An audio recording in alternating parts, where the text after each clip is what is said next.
उपाध्यक्ष महोदय, तब उन लोगों को कुछ आशा हुई कि हम लोग भी उसी तरह चल सकते हैं जिस तरह से पहले चल रहे थे।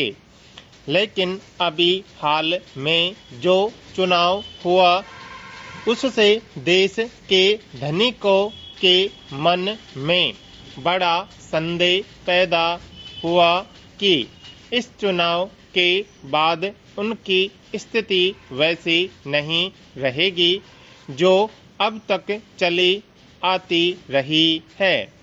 गरीबों और अमीरों के बीच में अब तक जो बहुत बड़ा अंतर चला आ रहा था उसको अब तेजी से दूर करने का प्रयत्न किया जाएगा।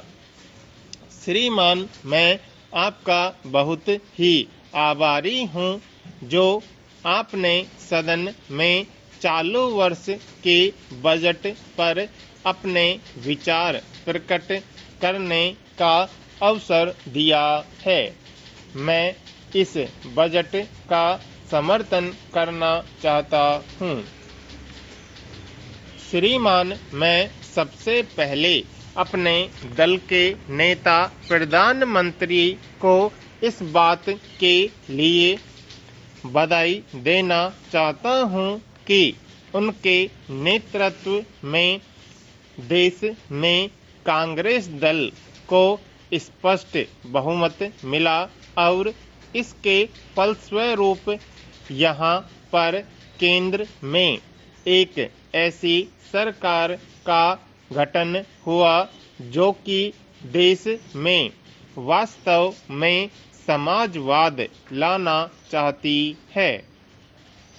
मैं वित्त मंत्री जी को इस बात के लिए बधाई देना चाहता हूँ कि लोकसभा के मध्यावधि चुनाव में जनता द्वारा कांग्रेस दल को जो आदेश दिया गया था उन्हें स्मरण है और वह तन मन धन से उसका पालन करना चाहते हैं।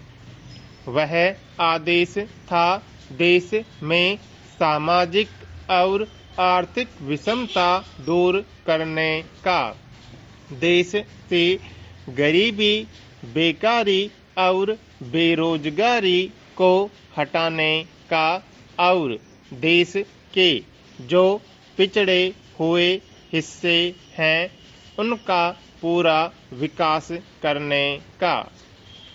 साथ ही साथ इस बात का भी आदेश था कि देश के अंदर इस प्रकार की सामाजिक और आर्थिक व्यवस्था पैदा की जाए जिसके अंतर्गत जनता शोषण से मुक्त हो सके।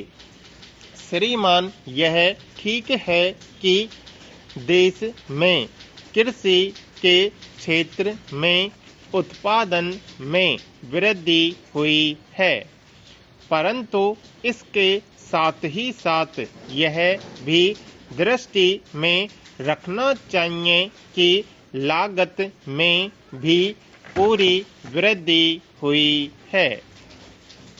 इसके लिए आवश्यक है कि सिंचाई के साधन बढ़ाए जाएं और अधिक उन्नत बीजों का प्रयोग किया जाए। आज कृषकों को कृषि के यंत्र मिलने में बहुत कठिनाई हो रही है। जैसे छोटे छोटे ट्रैक्टरों का देश में बड़ा अभाव है।